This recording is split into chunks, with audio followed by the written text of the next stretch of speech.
ರೇಣುಕಾಸ್ವಾಮಿ ಹತ್ಯೆ ಕೇಸ್ನಲ್ಲಿ ಆರೋಪಿ ನಂಬರ್ 7 ಅನಂತಕುಮಾರ್ ತಂದೆ ಚಂದ್ರಣ್ಣ ಅವರ ಅಂತ್ಯಕ್ರಿಯೆ ನಡೆದಿದೆ. ಅದಕ್ಕೆ ಸಂಬಂಧಪಟ್ಟಂತೆ ಅಪ್ಡೇಟ್ ಬರ್ತಾ ಇದೆ.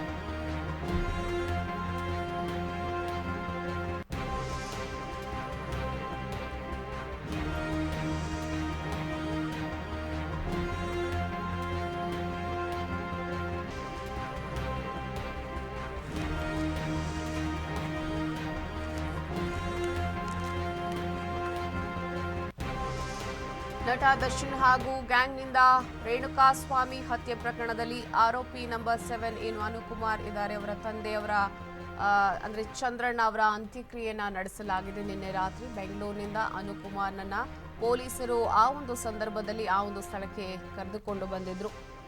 ತಂದೆ ಅಂತ್ಯ ಸಂಸ್ಕಾರದಲ್ಲಿ ಅನುಕುಮಾರ್ ಭಾಗಿಯಾಗಿ ಏನು ಒಂದು ಕಾರ್ಯವನ್ನ ನಡೆಸಬೇಕಿತ್ತು ಆ ಕಾರ್ಯವನ್ನ ಅವರು ನಿಭಾಯಿಸಿದ್ದಾರೆ. ಮಗನ ಬಂಧನದ ಸುದ್ದಿ ಕೇಳಿ ತಂದೆ ಚಂದ್ರಣ್ಣ ಮೃತಪಟ್ಟಿದ್ದಾರೆ. ಮಗ ಬರೋವರೆಗೂ ಅಂತ್ಯಕ್ರಿಯೆಯನ್ನ ಮಾಡಲ್ಲ ಅಂತ ಕುಟುಂಬಸ್ಥರು ಒಂದು ತಾಕೀತನ್ನ ಮಾಡಿದ್ರು. ಮಗ ಬಂದ ನಂತರ ಚಂದ್ರಣ್ಣ ಅವರ ಅಂತ್ಯಕ್ರಿಯೆಯನ್ನ ನಿನ್ನೆ ನೆರವೇರಿಸಲಾಗಿದೆ.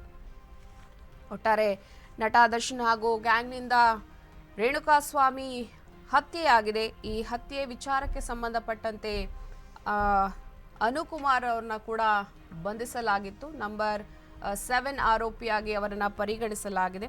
ಹಾಗೆಯೇ ಪೊಲೀಸ್ ಕಸ್ಟಡಿಯಲ್ಲಿ ಇದ್ದಂತಹ ಸಂದರ್ಭದಲ್ಲಿ ಅವರ ತಂದೆ ಹೃದಯಾಘಾತದಿಂದ ತೀರಿಕೊಳ್ತಾರೆ.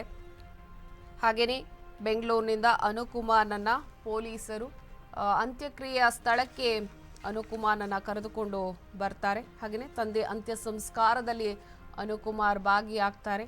ಆ ಒಂದು ಕಾರ್ಯವನ್ನು ಅವರು ನೆರವೇರಿಸ್ತಾರೆ. ಮಗನ ಬಂಧನದ ಸುದ್ದಿ ಕೇಳಿ ಸಾಕಷ್ಟು ನೋವನ್ನ ತಿಂದಿದ್ದ ಚಂದ್ರಣ್ಣ ಇದೀಗ ಇಹಲೋಕವನ್ನ ತ್ಯಜಿಸಿದ್ದಾರೆ. ಅವರ ಅಂತ್ಯಕ್ರಿಯೆ ನಡೆದಿದೆ. ಆ ಅಂತ್ಯಕ್ರಿಯೆಯಲ್ಲಿ ಮಗ ಪಾಲ್ಗೊಳ್ಳಲೇಬೇಕು ಅನ್ನುವಂತಹ ಹಠವನ್ನ ಅವರ ಕುಟುಂಬದವರು ಮಾಡಿರ್ತಾರೆ. ಹಾಗೆ ಪೊಲೀಸರು ಆ ಸಂದರ್ಭದಲ್ಲಿ ಅವರನ್ನ ಕರೆದುಕೊಂಡು ಬಂದು ಅಂತ್ಯಕ್ರಿಯೆಯನ್ನ ನಡೆಸೋದಿಕ್ಕೆ ಸಹಕಾರವನ್ನ ಕೂಡ ಮಾಡ್ತಾರೆ.